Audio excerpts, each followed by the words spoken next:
Welcome to the Nonprofit Exchange Podcast. Stories by leaders for leaders to help you raise the bar on your own excellence, to release the potential inside of you. Now, here's today's podcast.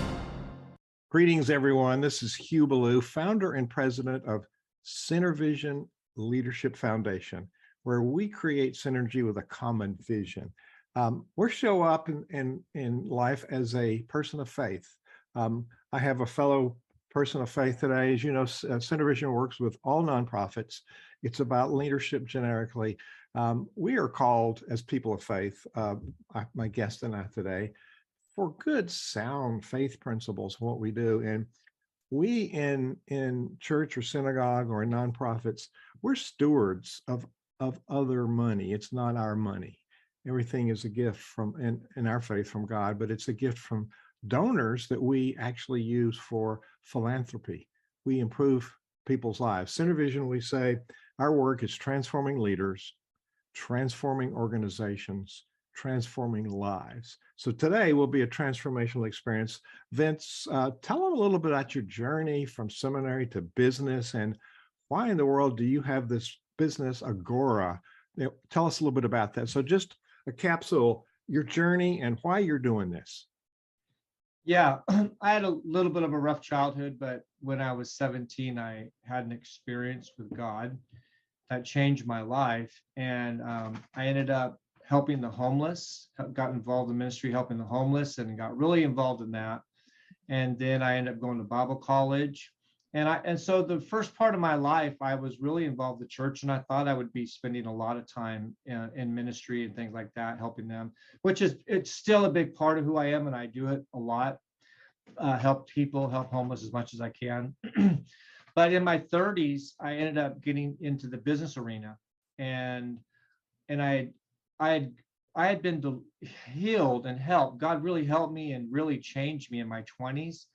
And out of those changes, I had a newfound confidence, a newfound vision, and I knew God was with me. And so when I went to the business arena, I ended up being very successful, and I attribute it to a lot of the help that God helped me with and changed me.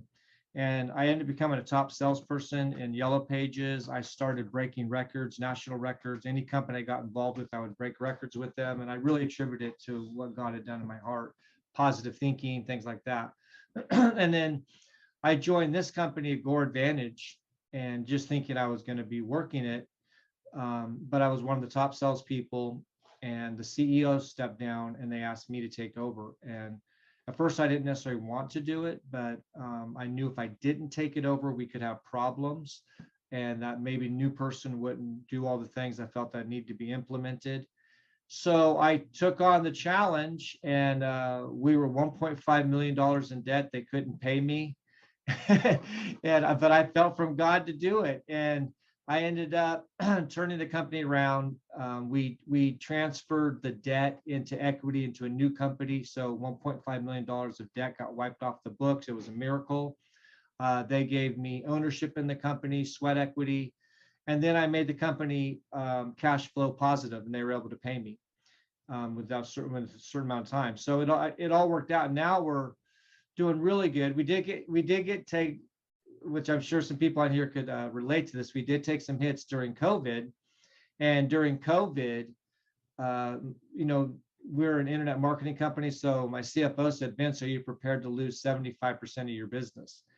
And I said, "Well, no." And I'm a man of faith. I take charge. I don't doubt. I don't live in fear. And I said, "Well, no, we're going to be fine. We're going to get through this. God's always helped us, and God really has helped us. There's been a lot of miracles in this company." So we ended up going through that. We got the loan, not a lot of money, but a little bit of money. We went through that money, and then after that money was taken up, we ended up getting one of the largest clients I'd ever gotten in my life. At one point, this company was doing $44 million a year. The largest company for internet marketing. That's a very, very large company to obtain.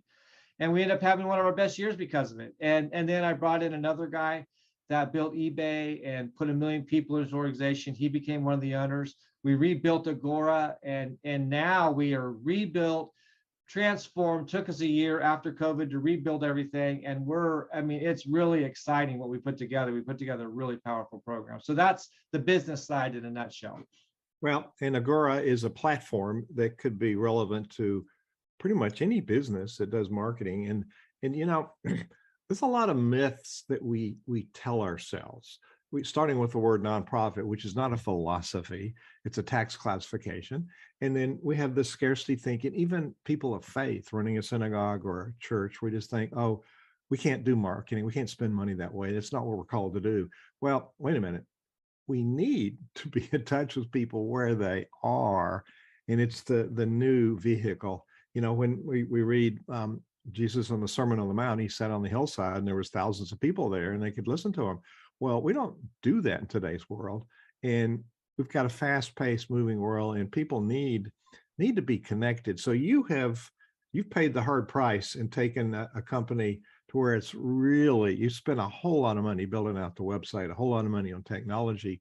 And, it's now, I like to say in my work in ministry that I continue learning because I've become a fine-tuned instrument for God to use. And that's my journey.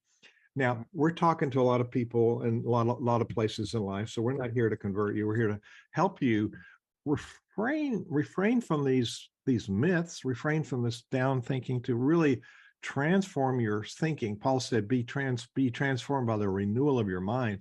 How do we renew our thinking so that it takes us where we're called to be? And so there's other myths, but there's myths around we can't pay good salaries, we can't do marketing, we can't take any risks, and we kind of, like the parable of talents, we kind of bury those talents and nothing happens with it. So what is your biggest passion? You have created this, and we're not selling here, but we have to talk about this amazing platform, Agora, and we'll give people a link so they can go look at it and then give them a link for how they can contact you. But this solves a whole lot of problems that saves people a whole lot of time. So what are some of the issues that this platform addresses that helps people that are busy community leaders?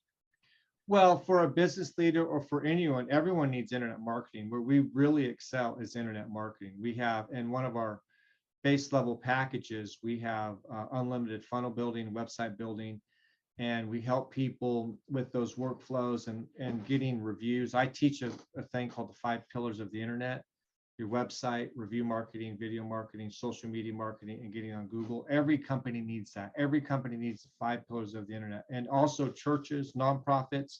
I don't care who you are. I've worked with nonprofit organizations. I work with churches. I work with businesses.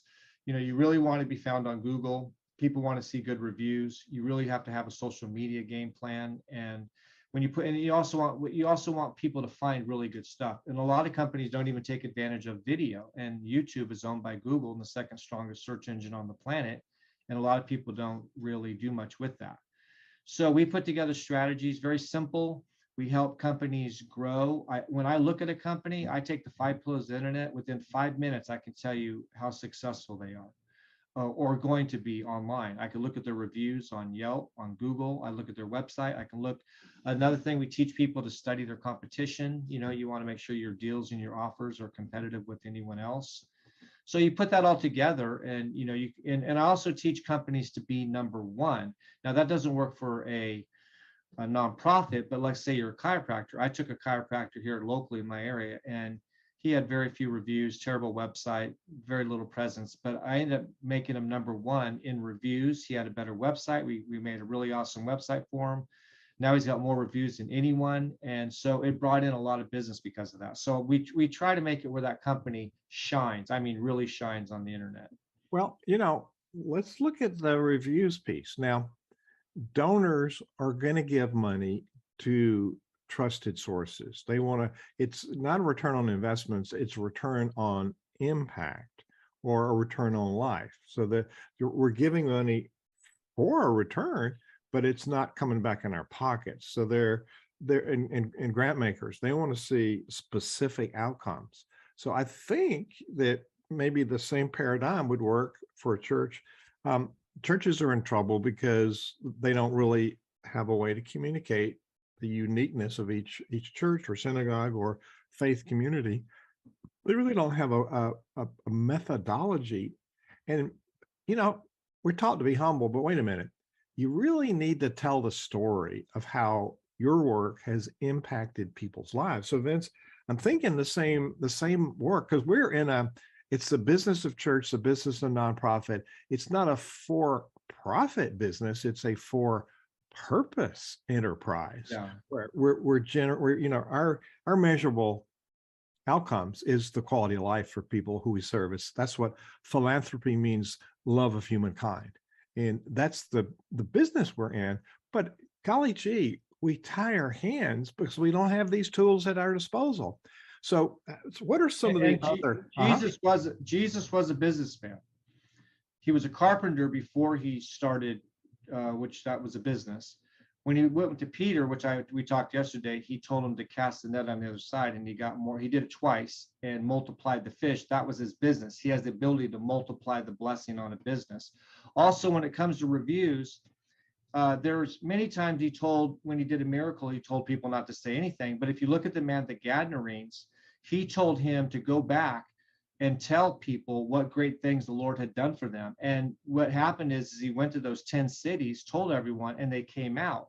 Also, the woman at the well, when he spoke to her, she went and testified and brought it in. So it's no different. We need to get those reviews and those testimonies of what God has done on the internet. Jesus, now he didn't have the internet, but he was still using people to do testimonies.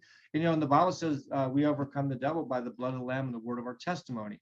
Testimonies play a really big part in churches, and they need to be out there. People need to see them because Jesus was able to go back into those 10 cities after the Gadarenes went there, and they received him because he was like a forerunner to them. So the testimonies play a big part. They play a big part in business. They play a big part in church. I don't care what you're in. People want to see reviews. They want to hear what's going on. They want to get feedback from the community, what you're doing good. So, the argument I hear from everybody in this sector, now we have 1.6 million 501c something organizations. Most of those are C3, which would include communities like chambers of commerce, which would include churches, synagogues, community charities, educational institutions. So we have a whole lot of people in this tax classification, and there's a wide variety of effectiveness, which to me boils down to leadership. Now, the burnout rate with all those sectors is very high today. And we can blame some of it on COVID, but we can blame some of it on the leadership, the bad leadership that we've been taught and the systems that we've been handed. So it's time to rethink the systems. And one of them that you provide, it's not a shortcut, but it's really a tool that you can magnify what you're doing without adding a whole lot of time, especially this isn't something the top leader, the pastor or the executive director ought to be doing personally, but it ought to be somebody on their team that really gets technology. They could amplify the work of what everybody's doing. So how difficult is it for somebody who's got a passion for technology and wants to learn? How difficult is it for them to develop a program with all of these things you're talking about and start putting the organization on a significant roadmap to success? Well, one thing we do is we do hand holding. So when someone comes in, we do have a lot of group sessions, but when someone buys one of our packages, we also have an hour where we get them set up, get everything set up for them. And then, they can also, we do a lot of classes, teachings. We have a lot of stuff that's already pre-recorded they can go in and listen to. And then we try to handhold people as much as we possibly can. Now, one of our products, to go to the reviews, we have a product that is patent pending, that it's the only one that you can get a video testimonial from a text message app from a phone. So we're able to use that product, but we like to handhold companies and people and help them as much as we can, because it's nothing worse to buy something and you don't know what to do with it, don't know how to initiate it. Now, for those that are watching the video, there's Agora Advantage, and I'll put the link in. Now, we teach people there are multiple streams of revenue. And CenterVision is an affiliate partner of this. We've not done anything with it yet. So that's just to be very transparent about it. So one of the 8 streams of revenue is earned income from book sales, from product sales, from other things like that are within the mission of what you're doing. IRS wants to see the business generated revenue related to your mission, then it's not taxable revenue. So it's one of the solid streams. So in Agora Advantage, there's home, about, reviews, free consultations. There's a number of places, and there's a is there a place for people to Can connect you with? click on access now? Because that's access now. And then, so we have two different options. Scroll down. One, if you're a business owner and just want help, or if you would like to make money, if you want to resell these products. Let's go, if you could go down to want to help a business and click on that one. Get started. No, the other one. Maybe that one right there. Thank you. So and this one here, and if you could click to get started today, just click that button. This describes what I'm going to show you. Now, these are our packages, and these are our starter packages. So we provide the entertainment guide, which takes 100. I mean, I just went the other day, got $7 off a meal. If you scroll down a little bit, and you can expand each section. But we have the Agora Opportunity, the Agora University, Mac support. We have a video conferencing tool. These things are all included inside of these packages. If you could just click on the Agora Business Compass and just that plus button down there. That one right there, yeah. So if you're listening to the podcast, you're not seeing this, of course, but you can go to Agora Advantage, and I'll put the link will be in your podcast program. But I don't want to get too deep in the technology. That shows you everything we offer on that page. So it's what we want to do is make things easier, because the work we do in nonprofit communities is very difficult. But Vince, we make it more difficult than it really should be. And so our goal is to help people develop systems. Because what happens when you're not there? Really, being able to delegate is one of the most difficult things that I've encountered with leaders in anywhere. But really, we have this mindset in our faith communities and our nonprofits that the narrative I hear is, well, as a leader, I ought to be willing to do it myself. Well, the operative word there is willing. And so finding somebody who's willing to do it, and you tutor them, and then you offload that piece, because they're volunteer, because they have a passion for supporting the mission of the organization. And when you're doing stuff, you're getting in their way. You're robbing somebody of that ability to step up and be a volunteer there. So well, you have to think about too, every organization's trying to grow, right? And so I can give you multiple examples. I'll tell you, I was working with this community of this, and they were doing Messianic Christianity, a little church. They would meet on Saturday. There's only a few of them in the area. Well, people had come to that group because they found them online, and they came from like an hour away, 2 hours away.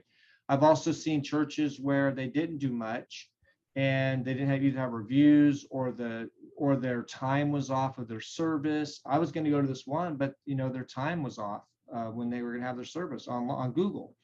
So what happens is that people want to grow their business, but you don't realize people are searching and looking on the internet. Let's say if a new family come into an area, they're going to go on, they're going to look for a new church. And based upon what they see is where they're going to go. If they don't have word of mouth, so a lot of ministers are depending upon word of mouth, which, don't get me wrong, it really can grow. If you have something really powerful, it will grow by word of mouth. But there's tons and tons of people that are searching online, looking. They want to hear your message. They want to see what you have going on. And if you don't present that very well online, then you could miss out on a whole bunch of people that would come to your church. Well, or your community, or your organization, or your nonprofit, or get involved, whatever it is. They're looking. Millions and millions of searches are being done for all types of things, and they're looking at the reviews. They're looking at what you have to offer. They're looking where you're located. So you want to have all that stuff really clearly mapped out on your website, and also on your Google My Business. I can tell you, any mid-level organization, church, nonprofit, whatever, we really aren't very good at the website piece, and we are not very good at keeping it up to date. And so there's an integrity piece. When people are confused, they're going to leave. And they're not going to go if they can't trust you to have the information. There's only so much people are going to wade through before they say, okay, I've had enough. And we're doing, Center Vision's doing a leadership empowerment symposium. It's going to be a live event here in Lynchburg, Virginia.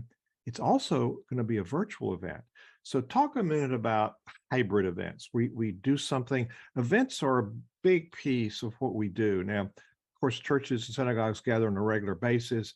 Um, Nonprofits do things, but we could have regular sessions where we do things live, events live, and we can also make them virtual events.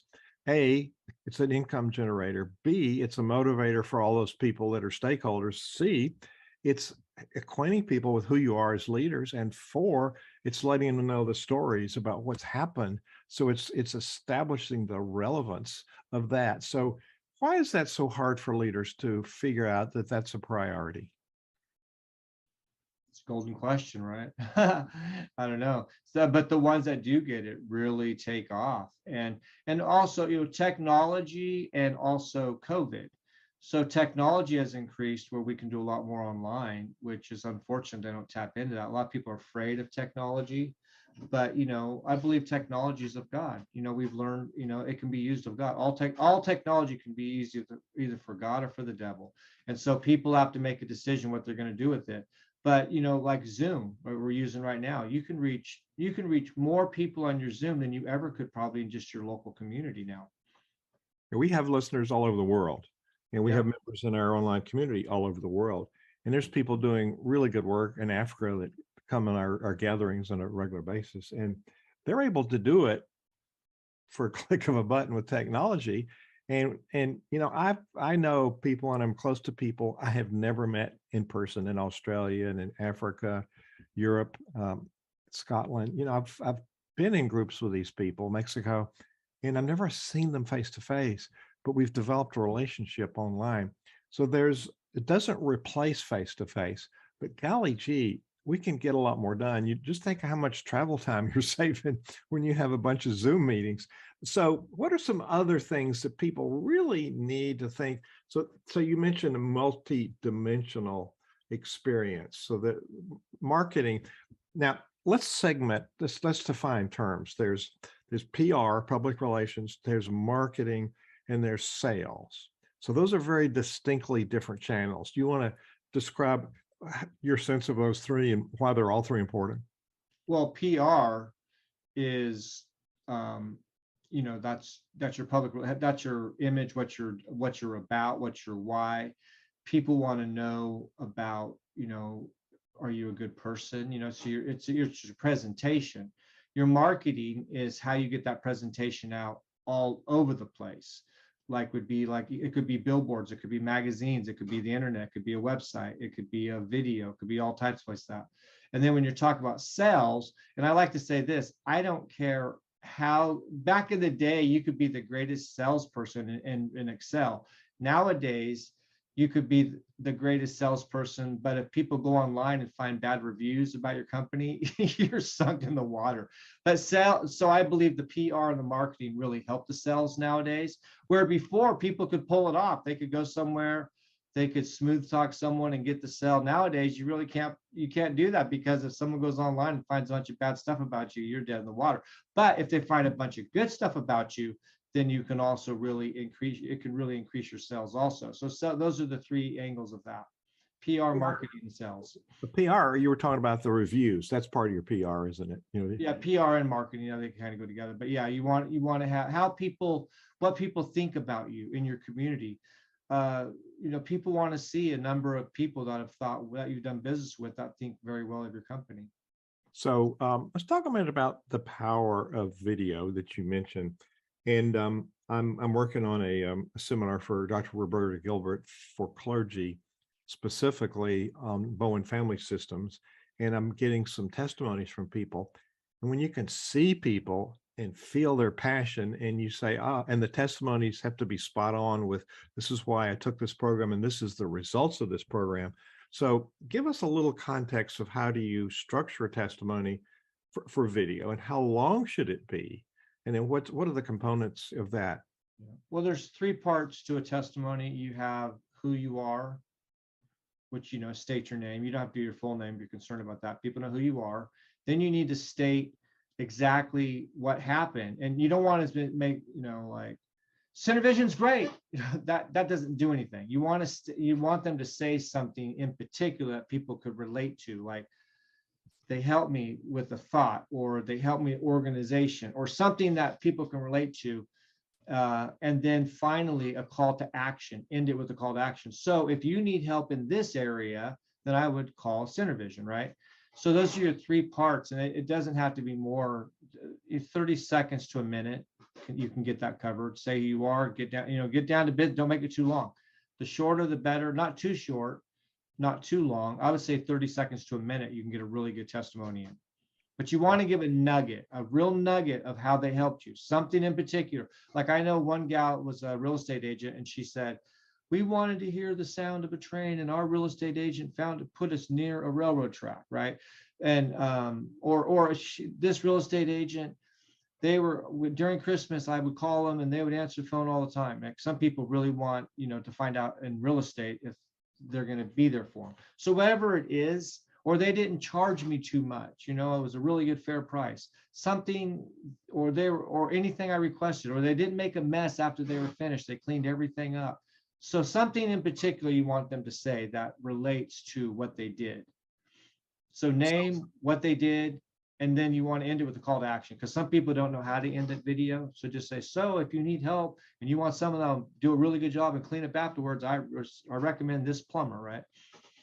So Saturday, my Rotary group went and volunteered at a Food for Families charity where people come through and get food. Otherwise, they wouldn't have food for their families. So we had these executives mingled in, and people had shopping cart. We were helping them find the right food. And some people needed help physically because they were disabled. And, the amount of clarity we had on the need for this, and many people that went to volunteer didn't even know this long-standing charity existed. They knew something about it. So I'm thinking an experience like that, I came and this is what I saw, and this is the value of what this gives to our community. And it doesn't take long. And we tend to want to tell people everything about it. It's like the young son that went to his mother and says, I want to ask a question about this. She said, why don't you ask your father? He said, because I don't want to know that much about it. Now, that could go either way, but we tend to go on and tell people everything about it when really we want to help those people giving a testimony. They're excited and they want to share a lot, but here's what we need. Boom. And just like you said, so it's our job to give them an outline, and then we might need to edit it a little bit at the end, but we really want to be concise because we're not in a marathon society. People don't read long things as much as they do the sprint society, short things. So that's a really good tip. Get some video, put it on your site, put it on YouTube, and then embed it in your site because you can get the code from YouTube. And then in YouTube, what are some secrets for getting it found, like keywords or descriptions? People don't find it unless you help them find it, right? So when you're loading up a video on YouTube, there's a term called SEO, search engine optimization, and that has to do with the terms people are searching for. So what I would do is put something like, if you're a plumber, you want to say plumber, or maybe if you're a realtor, you want to have some search term that people would find. I also like to add the name of my company. You can put 100 characters in there, but your title is going to be the most important. And then secondary, what you put down below in your subtitle down there, you have a place to your description. You want to reiterate. I usually copy the title, put it down there. I also put a link to my website right there so people can link, or a call to action, a phone number. And then I put a whole bunch of keywords. I put as many keywords in there as possible. Then they have tags, and I take those keywords and I stick it down in the tags. You want to do those 3 spots. If you do that, your video will climb and get found quickly. If you don't do it, if you don't put a search term in there that people are looking for, then it's just going to sit there and no one's going to find it. Yes.